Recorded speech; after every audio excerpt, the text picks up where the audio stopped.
If you are like me, you are not a morning person. Every time you are woken up by the horrible sound of an alarm, you smash that snooze button and you delay waking up until you absolutely have to. You delay it until the last possible minute you can, so you can spend every single minute possible, every single second in the warm comfort of your bed. I, for all my life, until probably like 2 weeks ago, claimed that this was alright because I'm just not a morning person. I'm a night owl. I can stay awake more throughout the night, don't like waking up. However, I've always wanted to wake up early due to how productive the morning seemed. I heard all about The Rock, Benjamin Franklin, Einstein, Aristotle, and even fellow self-improvement YouTubers such as First Man and Hamza always woke up early, like 5 a.m., 6 a.m., even like 2:30 a.m., which is a bit too early for me. But I always wanted to do it, and sometimes I do it for like a day, but my mind would never be there. I could never do it consistently. Most of the time I would just sleep through my alarm because I'm a very heavy sleeper. However, that was all until I read one book, which was this: The Miracle Morning by Hal Elrod. And this book revolutionized my life because it taught me the literal secret to waking up early. And please, if you want to learn how to wake up early, plus a whole ton of different self-improvement, personal development, skills, practices, and different disciplines in order to improve your life, please like this video and subscribe. The tone of your morning has a very powerful impact on the rest of your day. If you wake up and resist getting up until you absolutely have to, it will put you in a very negative mindset throughout the day because you woke up because you had to instead of actually choosing to do it, actually choosing to wake up early, wake up on time because you have a purpose, because you have something that you need to do. And you can pretty much change your entire life by simply waking up earlier and implementing the correct bedtime and morning routine into your life. And we're going to start off first with the bedtime routine. First off is a sleep hack that you can implement into your bedtime routine to wake up with more energy and enthusiasm and be less tired. It sounds like a cheat, sounds like a scam, but it's not. I've tried it and it works remarkably well. And it relies on a mind-body connection. So by taking responsibility for every aspect of our life, including the things which we don't think we have any power over, including the power to wake up feeling energized, regardless of how many hours of sleep we had. Your first thought in the morning is typically your last thought that you had at night. If you, before you go to bed, recite a bedtime affirmation telling yourself that even if you don't have that much time to sleep, you will wake up feeling enthusiastic and have a ton of energy and won't be tired, you are going to feel energetic and energized. I'm going to put the bedtime affirmation right here now. And the secret is a self-fulfilling, self-sabotaging prophecy. And it's as if this secret is a self-fulfilling, self-sabotaging prophecy. As if you tell yourself that, oh, I only have like 3 hours to sleep, I'm going to be so exhausted in the morning, then guess what? You're most likely going to be exhausted in the morning.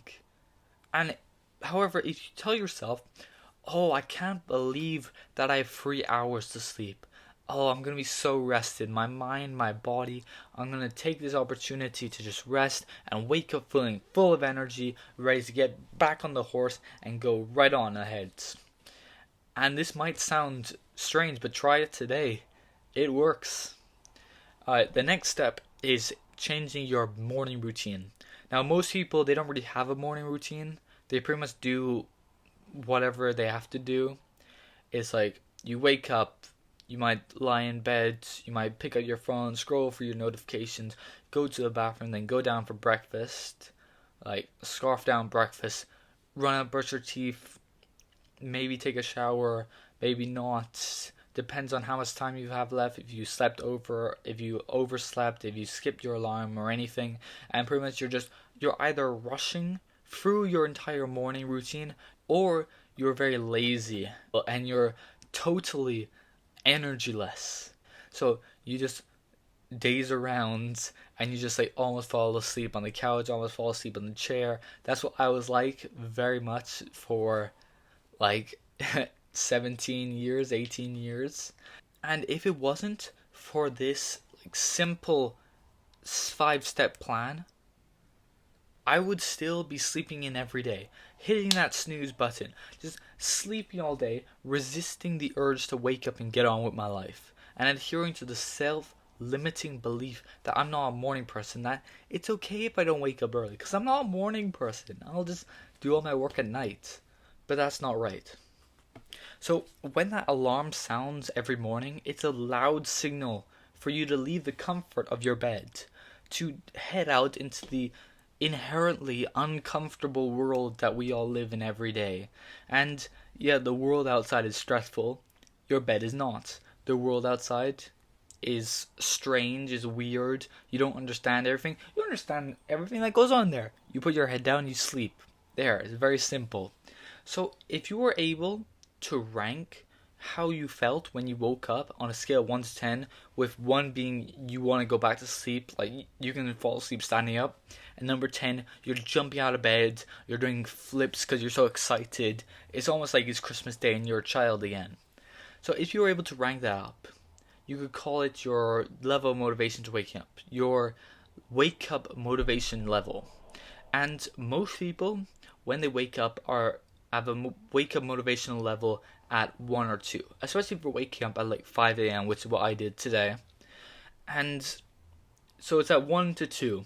So you're sitting there and you're debating with yourself whether you should get up and do your work like you promised you would the day before, or you are just gonna sleep in it. What you have to do is you need to raise this as high as possible. So if most people wake up and it's at level 1 to 2, they have to raise it as high as possible to a 5, 6, 7, 8, 9, so they don't fall back to sleep. So there's a very little chance of you falling back to sleep. The challenge is how to give yourself the motivation you need to wake up early and not fall back asleep, and create an extraordinary day. And the answer is one step at a time. So the first step is, of course, the bedtime routine, which is you say the bedtime affirmations, saying that you're going to wake up full of energy and everything. The next step is you to move your alarm to the opposite side of the room, as far away from you as possible. So this means that you have to leave your bed in order to turn it off. And this forces you to move. And movement creates energy, which is most likely going to help you get out of bed and not be so tired. So this moves from wake up motivation level of 1 to wake up motivation level of 2. Next, you need to leave your room. You need to leave your comfort, or at least get out of bed, stand up, like shake around, just wake up. Go to the bathroom, go to the sink, splash some water in your face, just wake yourself up. Do that for like a few minutes to give your body time to wake up. And by splashing water in your face, I'll of course increase the chance that you wake up. So this increases it from wake up motivational level of 2 to wake up motivational level of 4. The next step is to drink a full glass of water. Now, when you're sleeping, you have not drunk any water for like 6 hours, 8 hours. For however long you have slept, you probably haven't drunk water for all of that. And so now you need to rehydrate yourself as fast as possible, because you're most likely going to be dehydrated when you wake up, and dehydration causes tiredness. So if you want to chug a whole glass of water as fast as possible without making yourself like feel uncomfortable or anything. And did you know that most people who feel tired during the day actually just need more water? They don't need more sleep. I never knew that. So now it's moving up from a wake up motivational level of 4 to a wake up motivation level of 5. And now you can begin your miracle morning wide awake and be motivated to improve your life and achieve everything you always knew you could. So now it's easier for you to stay awake and get your miracle morning started. These 6 habits which will change your life before 8 a.m. And click this video here for a more in-depth look on the miracle morning, these 6 self-improvement, personal development habits that will improve your life exponentially. Thank you for watching, everyone. Please like and subscribe.